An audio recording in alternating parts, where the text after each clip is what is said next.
La vision nous aide à être déterminés et à croître. Elle était comme une flamme chez les prophètes. Nous devons reconnaître qu'en ce qui les concerne, et sans aucun doute possible, ces hommes étaient des flammes de feu.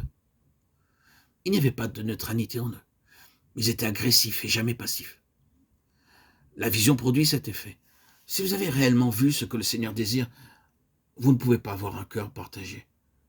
Vous ne pouvez pas être passif si vous voyez. Trouvez une personne qui a vu et vous aurez une vie positive et active. Considérez une personne qui n'a pas vu. Elle n'a pas d'assurance. Ce n'est pas défini. Vous avez quelque chose de neutre, de négatif. Quelqu'un sur lequel vous ne pouvez pas compter. Ces prophètes étaient des hommes comme des flammes de feu, car ils avaient vu. Et quand Israël était en conformité avec l'appel de Dieu, il était comme cela, positif, agressif. Lorsque la vision s'estompait, ils s'immobilisaient, se centraient sur eux-mêmes. Ils s'inscrivaient dans une succession de cercles toujours plus étroits et pour finir, n'aboutissaient nulle part. Cette agressivité, cette attitude positive, qui est la conséquence de la vision, donne au Seigneur le terrain qui lui est nécessaire pour pouvoir nous éduquer, nous discipliner. Cela ne signifie pas que nous ne commettrons jamais plus d'erreurs. Vous pouvez voir dans le Nouveau Testament, et j'espère que vous ne m'accuserez pas d'hérésie, que même un homme aussi crucifié que Paul pouvait faire des erreurs. Pierre, un homme tellement utilisé et discipliné, a commis des erreurs. Oui, les apôtres ont pu fauter, et les prophètes ont aussi fait des erreurs.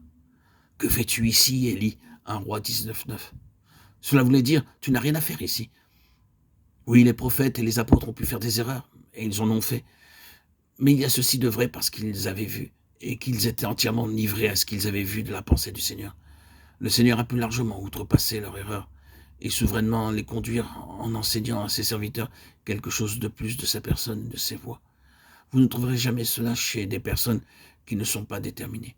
De telles personnes ne savent pas comment s'accomplit une œuvre. Elles n'apprécient jamais très bien ce que veut véritablement le Seigneur. Cependant, il y a des personnes qui se livrent, qui vont de l'avant, tout droit dans la direction indiquée, quelle que soit la mesure de lumière que le Seigneur leur ait accordée. D'une part consciente de leurs fautes, des erreurs de leur propre zèle, mais cependant employées et empoignées par la divine souveraineté, et ainsi maîtrisées, saisies, emprisonnées.